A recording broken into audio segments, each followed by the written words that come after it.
All praise, glory, and honor is most certainly due to the Most High, God of the patriarchs, Abraham, Isaac, and Jacob, and peace to you in the name of Jesus. This is Brother Elisha Israel, the Household of Faith, coming to you super late. My apologies. And I'm not going to keep you long. I know I say that all the time, but I mean it tonight. What I want to deal with tonight very swiftly is the idea of instant. Peace to you, brother. Isaiah, peace to you. In dealing with the false doctrine that you hear amongst Israelite brothers, and is, you hear it amongst other spiritual systems, things like America is Babylon, come out of Babylon, peace to you. But what does that mean? Who is Babylon? And you hear that Babylon is America. Well, the Bible is not actually telling you that. You hear a lot of Hebrews say, again, that America is Babylon, and it's nope. That's not what the Bible's telling you. So I want to pick it up in the book of Daniel. Peace to you. And again, I'm gonna be short tonight, but I want to pick it up in Daniel, the 7th chapter, and I want to pick it up at verse 1. It says, in the first year of Belshazzar, because we want to find out how these nations came in succession. It says, in the first year of Belshazzar, king of Babylon, Daniel had a dream and visions of his head upon his bed. Then he wrote the dream and told the sum of the matters. Daniel spake and said, I saw in my vision by night, and behold, the four winds of heaven strove upon the great sea. Then it says, the four great beasts came up. Peace to everybody that's listening. The four beasts came up from the sea, diverse one from another. The first was like a lion and had eagle's wings. I beheld to the wings thereof were plucked, and it was lifted up from the earth and made stand upon the feet as a man, and a man's heart was given to it. Now, this first one was Babylon. Okay, this first one was Babylon. It's like when he has the dream of the image, right? In Daniel, the 2nd chapter, we're just gonna hold our finger here. With Nebuchadnezzar has the dream. Nebuchadnezzar, the king of Babylon, and this dream troubles him, and he wants to know the dream and the interpretation. He asks the wise men, they can't tell him, so he has to go to the slave, the one that God is dealing with, the Israelite, Daniel. And so he tells him in verse 36 of Daniel 2, this is the dream, and we will tell the interpretation thereof before the king. Thou, O king, art the king of kings, for the God of heaven hath given thee a kingdom, power, and strength, and glory. But he was the king of what? He was the king of Babylon. It started with Babylon.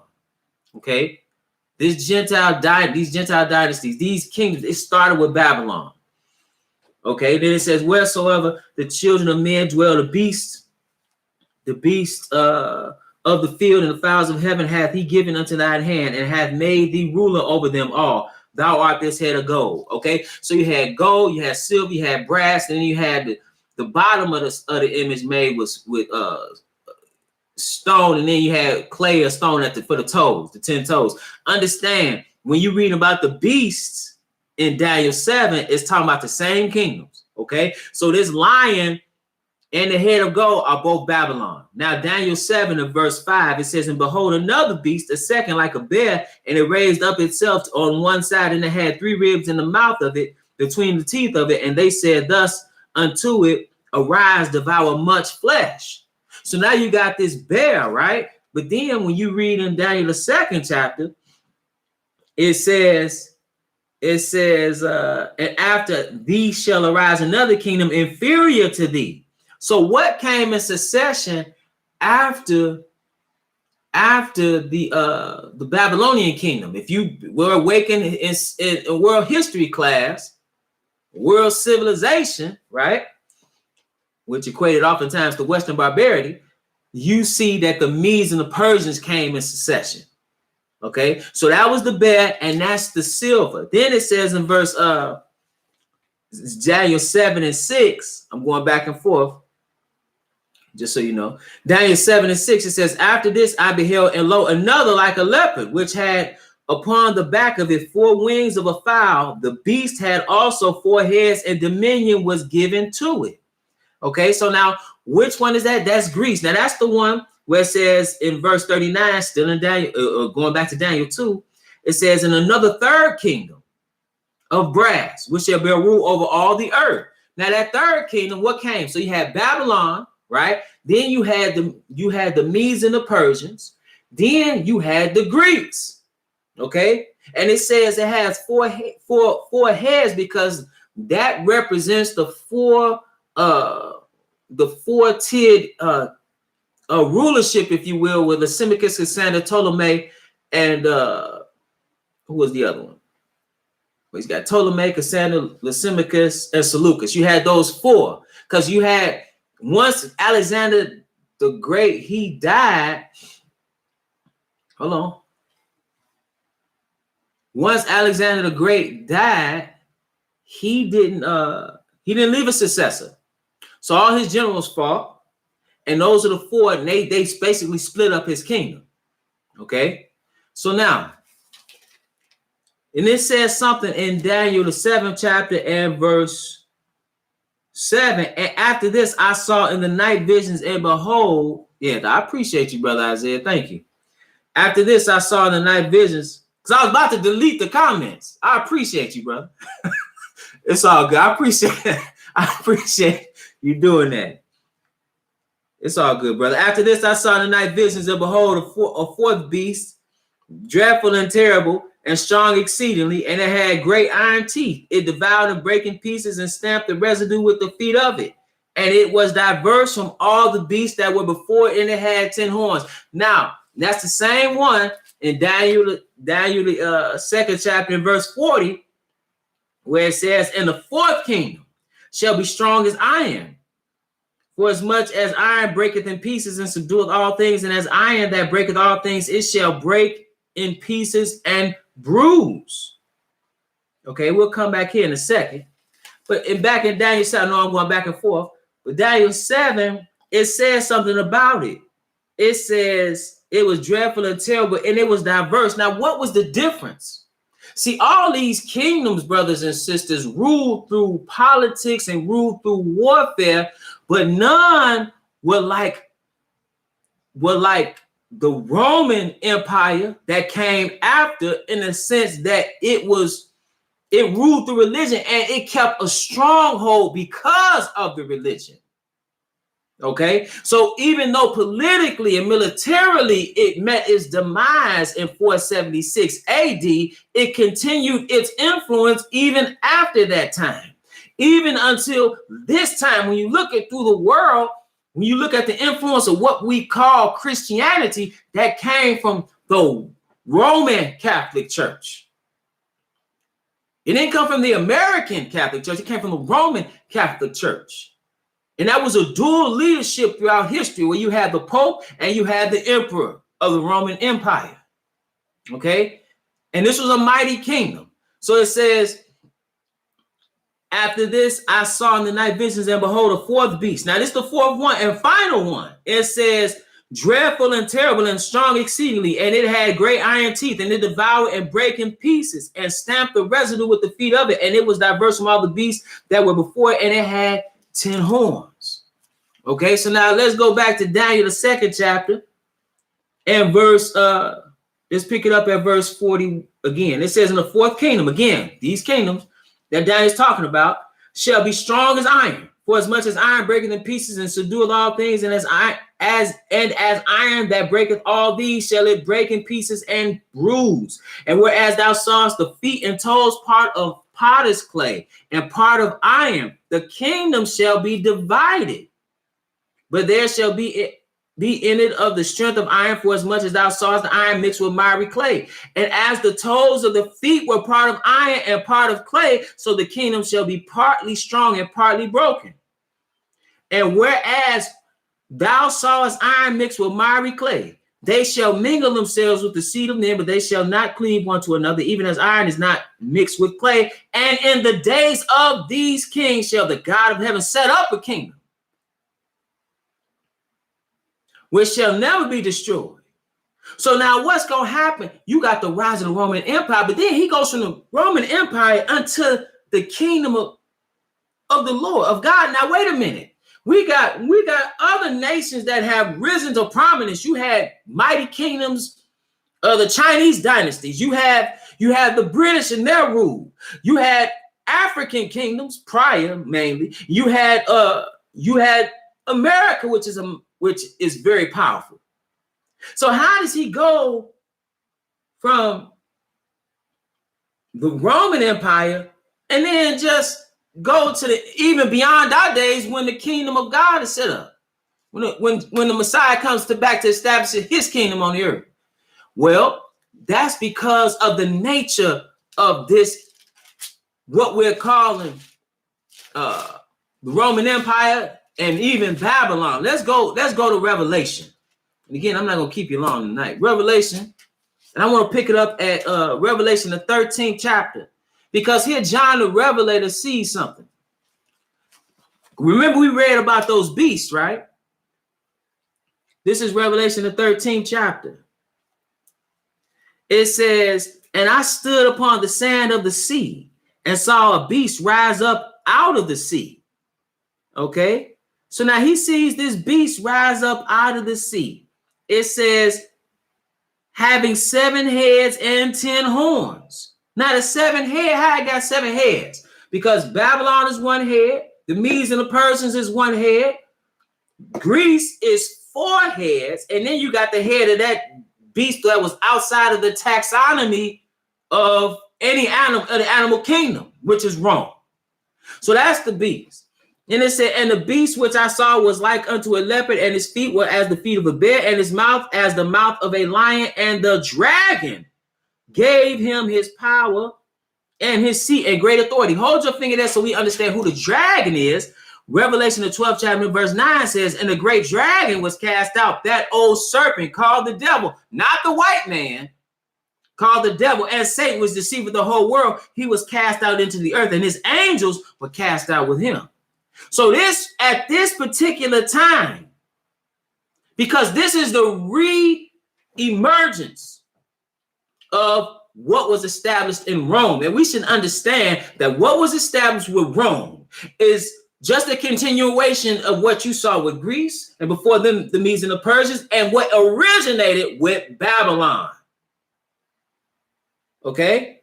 So it says, and the beast which I saw was like unto a leopard, and I'm in Revelation 13:2. And the beast which I saw was like unto a leopard, and his feet were as the feet of a bear, and his mouth as the mouth of a lion. And the dragon gave him his gave him his power and his seat and great authority.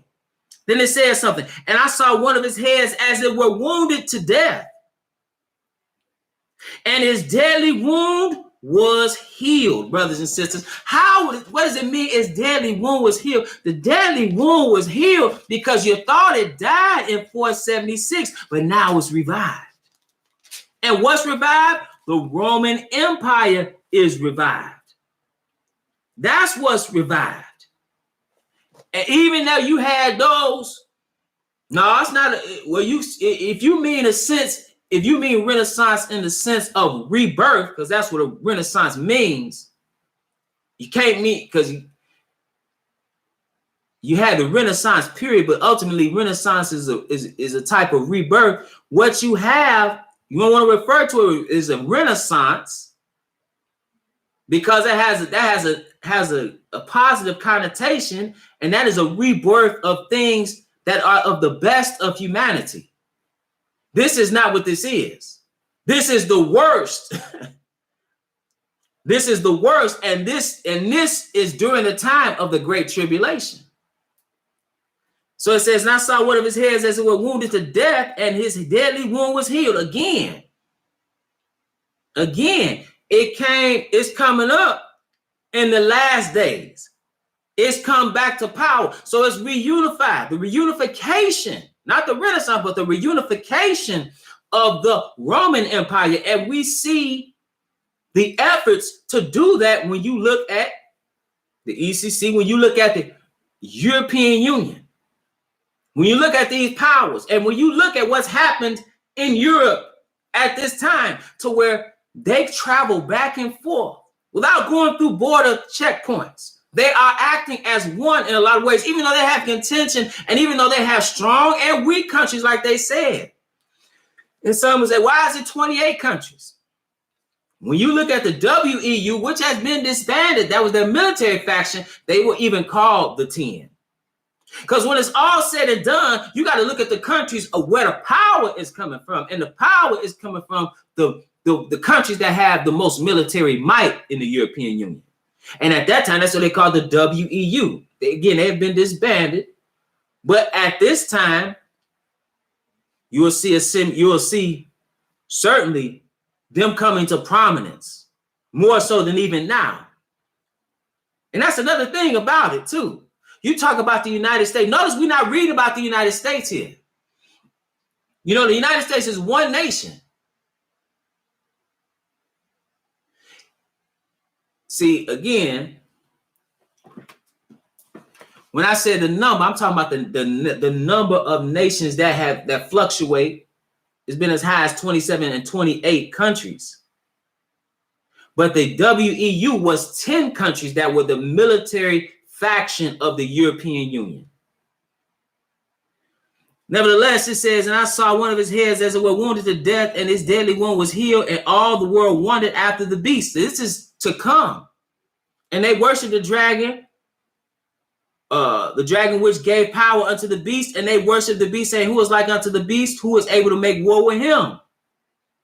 Okay, then it says, and you notice during the great time of the Great Tribulation, it's not a renaissance, a rebirth of culture and art and literature and any of that. This is devastation coming upon the earth. So it says, and there was given unto him a mouth, speaking great things and blasphemies, and power was given unto him to continue 40 and 2 months. 40 and 2 months, times in the dividing of times, 1260 days, 3.5 years, the time of the great tribulation. And he opened his mouth and blasphemed against God, to blaspheme his name in his tabernacle and them that dwell in heaven. And it was given unto him to make war with the saints and to overcome them, and power was given him over all kindreds and tongues and nations. So this man of sin is being empowered at this time.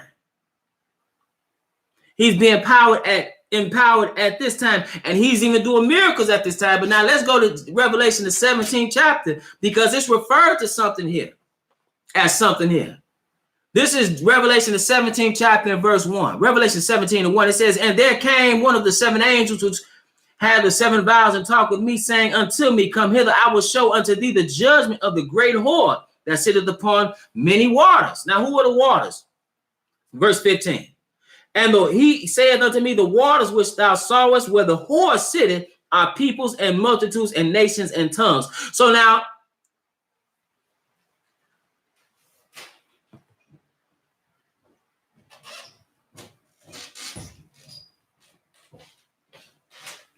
it says, so now with whom the kings of the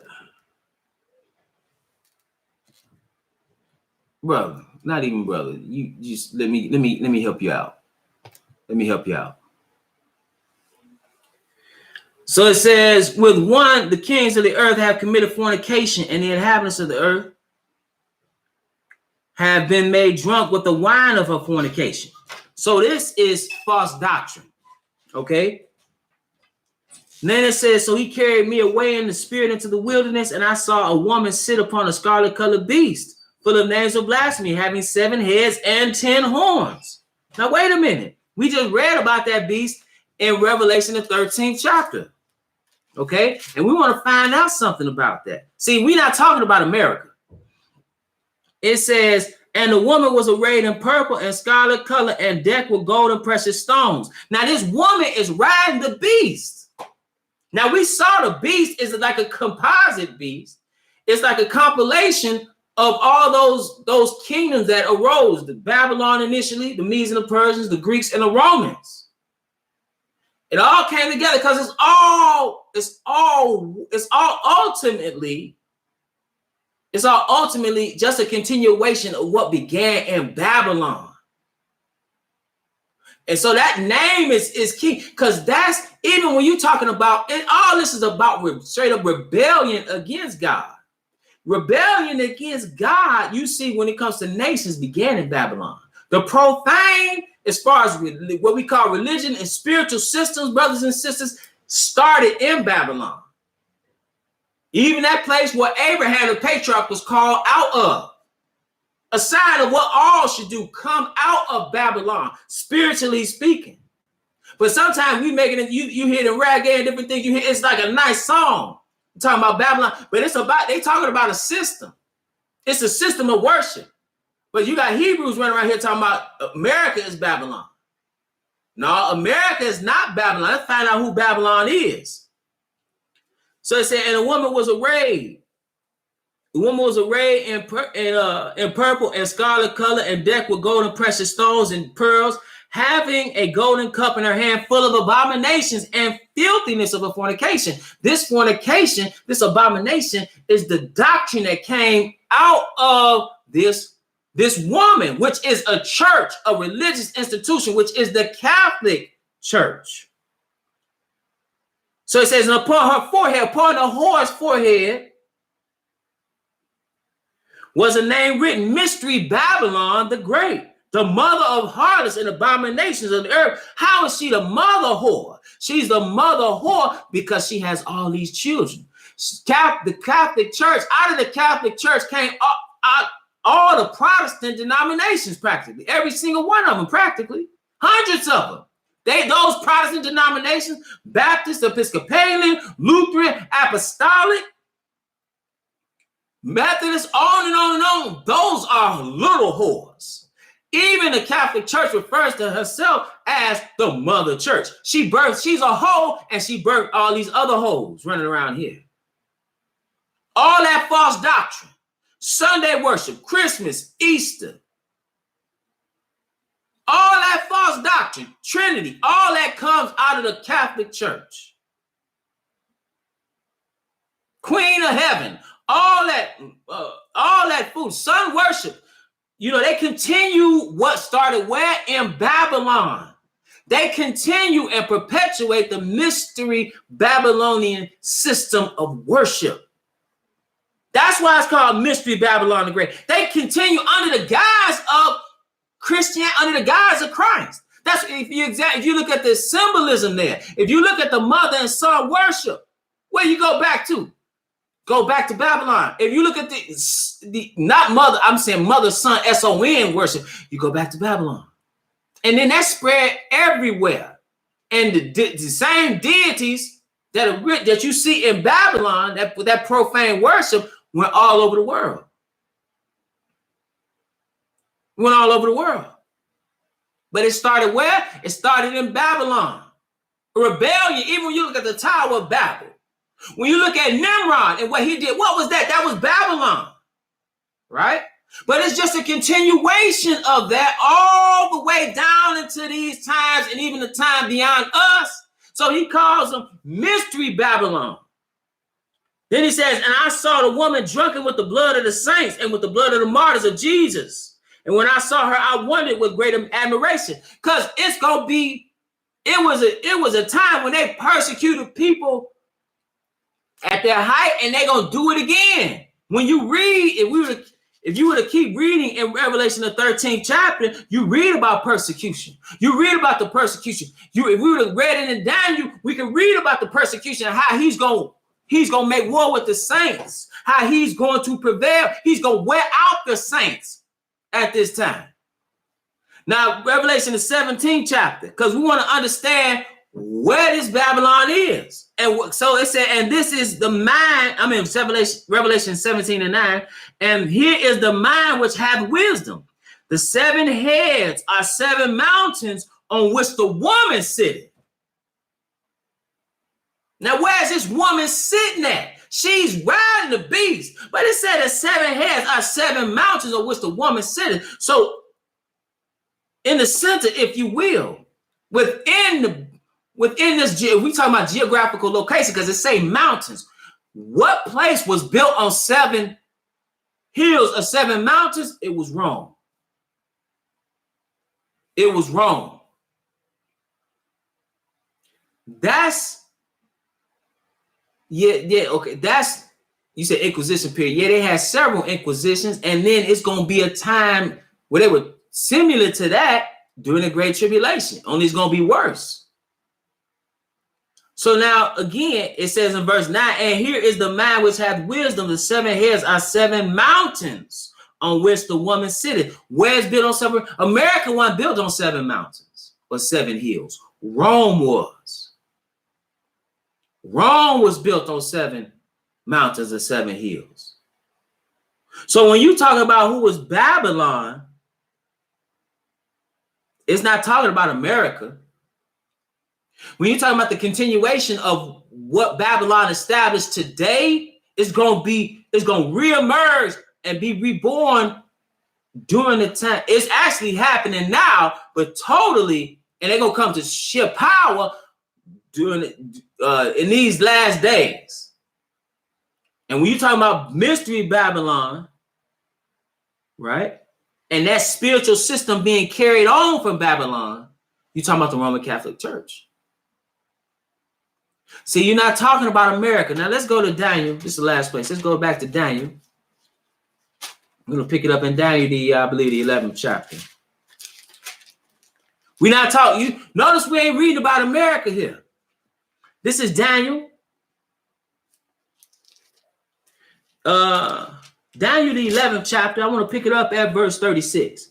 Because that same man of sin that's going to emerge, we read about him right here. This is Daniel 11th chapter and verse 36. Now, Antiochus Epiphanes was a shadow of this man of sin that's going to come. He's coming out of the office of the papacy, the popery, the pope. Daniel the 11th chapter and verse 36, it said, and the king shall do according to his will. We should understand that this man is not just a priest, but a king. He's a king over where? Over Vatican City, which is a sovereign nation. It's a small but extremely powerful nation, and it holds sway over billions in one fashion or another.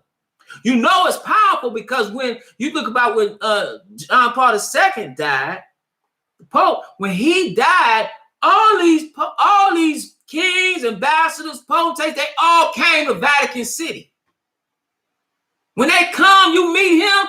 That's like in the old day, God of gods, and shall prosper till the indignation be accomplished, that is determined shall be done. I'm going to skip down a little bit because it says, at the time of the end shall the king of the south push at him.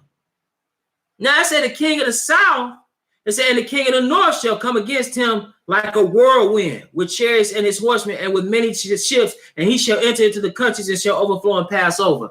Understand, these kings that are coming against him are the Eastern powers. The Eastern powers, brothers and sisters, are Russia and China. It is not a coincidence, and her allies, it's not a coincidence that they're coming to prominence right now. You should understand this. I want you to understand, America, when you read about like that in the book of Daniel, when it said many take care of you, farson, you know, it showed that was the end of a kingdom. We should understand that just as fast as this kingdom rose, it's going to come to its demise. It's going to take a back seat. You don't read anywhere in these scriptures. People talk about an eagle and all. You know how many nations had that as a you can't say that's America. That's not America. That's not, you don't find America specifically in this book at all. That should let you know something. That should let you know it's not as prominent at that time. So it says in verse 40, and at the time of the end shall the king of the south push at him, and the king of the north shall come against him like a whirlwind. So they're going to come against him. Okay? And that's the, again, Russia, China, her allies. It's not a coincidence that they are allied together. That's not by coincidence. Peace to you, Brother Elber. That's not by coincidence.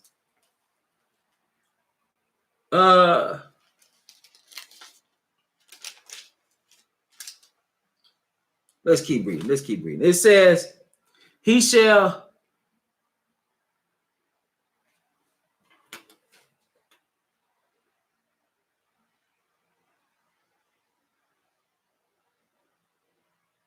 okay, so hold on, because y'all, I don't understand the fun. Who? Let me ask you this, Kadar, who you calling a fool? You say you're a fool, and the Lord is going to destroy you. Who you calling a fool? Just so I know, you're a reprobate, and the God of Israel will destroy you for Bending false doctrine. Okay. All right, we'll see. See, here's what I need you to do though. Here's what I need you to, well, actually, I really don't have time. It's been a long day. But instead of dealing in ad hominem, why don't you just tell me why I'm a reprobate? You have dreadlocks on your head reading the Bible. What prophet had locks? Okay, now stop. Everybody stop. I'm gonna show you why you a liar. Hold your finger here. That's why I said y'all go. If y'all gonna come on here, I'm gonna deal with you. What prophet had locks? Let's go to Ezekiel. Let's go to the book of Ezekiel. You heard what he said, right? See, that's what I'm saying. People don't have the Bible. No, because I'm gonna deal with them with this just to show you, give you an example.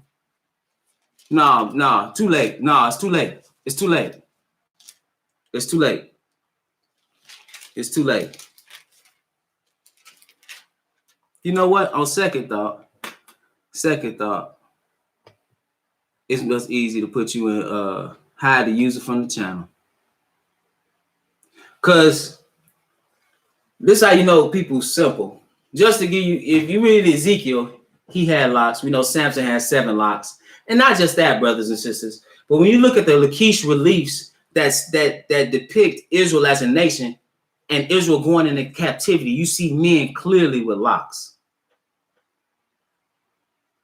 The word dread is something that added later. They locks. So again, if you're going, I ain't got time. You right, brother. I ain't got time. I'm back at Daniel 11. Daniel 11. I ain't got time. Daniel 11. But if you read it, you understand they had locks. It's ignorant. You don't even know what reprobate means. Daniel 11 chapter. That's what, man. Daniel 11 chapter, verse, what was I at? Daniel 11 to verse 40. At the time of the end shall the king of the south push at him, and the king of the north shall come against him like a whirlwind, with chariots and with horsemen and with many ships. And he shall enter into the countries and shall overflow and pass over. He shall enter also into the glorious land, and many countries shall be overthrown.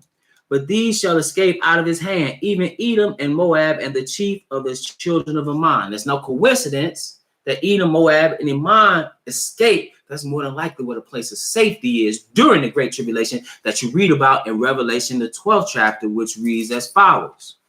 Just on the side note, where it says in verse 6 of Revelation 12, and the woman fled into the wilderness. The woman here is the church, Israel.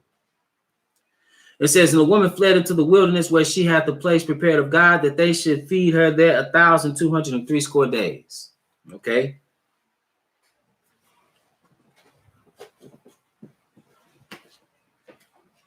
Verse 41. He shall enter also into the glorious land, and many countries shall be overthrown, but these shall escape out of his hand, even Edom and Moab and the chief of the children of Ammon. He shall stretch forth his hand also into the countries in the land of Egypt shall not escape. But he shall have power over the treasures of gold, over the treasures of gold and of silver, and over all the precious things of Egypt, and the Libyans and the Ethiopians shall be at his steps. But the tidings out of the east and out of the north, again, China and her allies, or Russia and her allies, rather, shall trouble him. Therefore he shall go forth with great fury to destroy and utterly to make away many. And he shall plant the tabernacles of his palace between the seas in the glorious holy mountain. Yet he shall come to his end, and none shall help him. So he's going to be destroyed. Okay, but this is not talking about. This is not talking about America at all.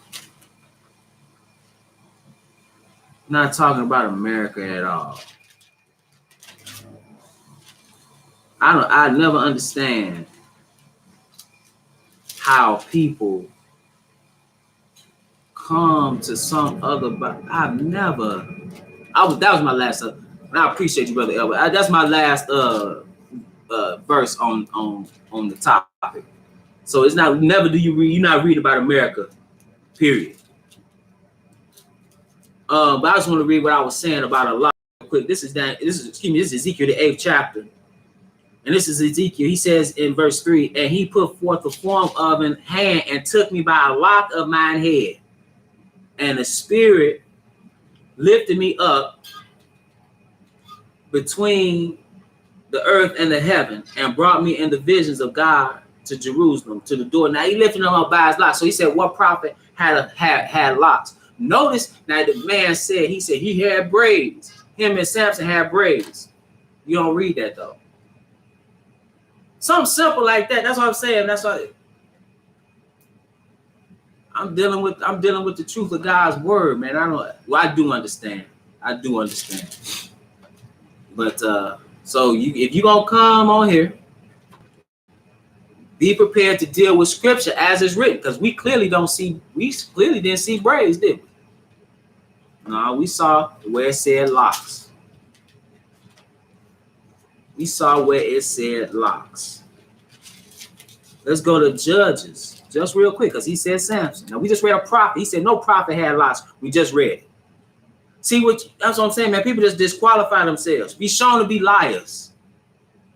I'm teaching now. I'm done. I was actually done. That was my last. I wasn't gonna teach no more on that. I'm just dealing with this, just in case somebody needed to know. Because you also hear people say that's another thing. You say, well, you can't have long hair, and they read something in the New Testament that they don't understand. But this is and I really was finished. Judges, and I want to pick it up at the 13th chapter, and I want to pick it up at verse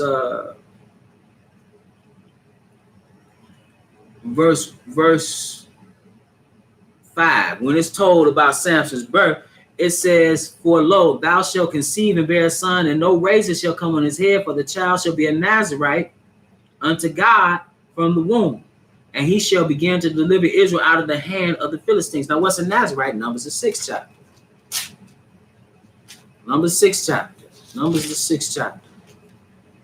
I'm going to pick it up at verse 1. And the Lord spake unto Moses, saying, speak unto the children of Israel, and say unto them, when either man or woman shall separate themselves to vow a vow of Nazarite, to separate themselves unto the Lord, he shall separate himself from wine and strong drink.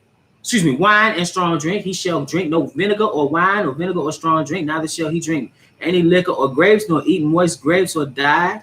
Then it says in verse 5, all the days of the vows of separation, there shall no razor come upon his head until the days be fulfilled, in the which he separated himself unto the Lord. He shall be holy, and shall let the locks of the hair of his head grow. It don't say braids, it says locks. Judges the 16th chapter. Back to Judges the 16th chapter, and verse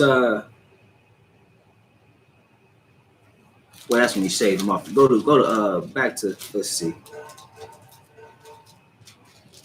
because he had locks, brothers and sisters. I mean, it's just simple stuff.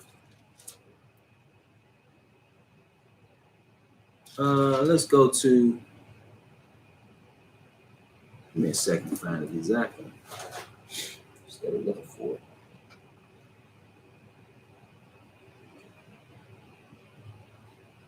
Well, I tell you, let's see.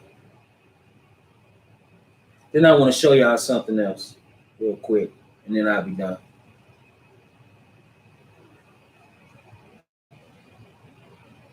Yeah, Judges 16 and verse. I'll just pick up verse 13. It says, and Delilah said unto Samson, hitherto thou hast mocked me and told me lies. Tell me wherewith thou mightest be bound. And he said unto her, if thou weavest the 7 locks of my head with the web. I want to show y'all one other thing. So we clearly all praise to the Most High. That's all praise to him. Let's go to I just want to show y'all something. Oh man, I won't be able to show y'all on this. I can't do it on here. Okay. I was gonna show you the relief. Peace to you, brother. Yo. All praise to the Most High. I appreciate y'all for being cool. And yeah, but I want to show you the Lachish reliefs. If you look at the Babylonian captivity of Israel, the depictions of it, you see men being taken into captivity, and they have locks. So it's not. I mean, anyway. Excuse me. And with that, brothers and sisters, I want to remind you that we're at the Household of Faith, meet every Sabbath at 5925 West 25th Avenue in Gary, Indiana, at 1 p.m. Central Standard Time. We live stream right here on the Israel Teach YouTube channel, as well as at www.israelteach.org. If you've been edified through the ministry, if you would like, you can leave a donation. 100% of the proceeds go to the work of the ministry. All praise to the Most High, brother. I appreciate y'all. I really do. I appreciate y'all. Yeah, all praise to the Most High. Yeah, brother, and you gotta, brother Isaiah, you gotta give me your address. I don't know. I don't think I got it. If you could email that to me so I can send that stuff, I'd appreciate it. And with that, brothers and sisters, keep the faith, despite everything people doing. And I'm about to get something to eat. I haven't eaten. So with that, brothers and sisters, yeah. And with that, brothers and sisters, so it's my prayer that you were edified.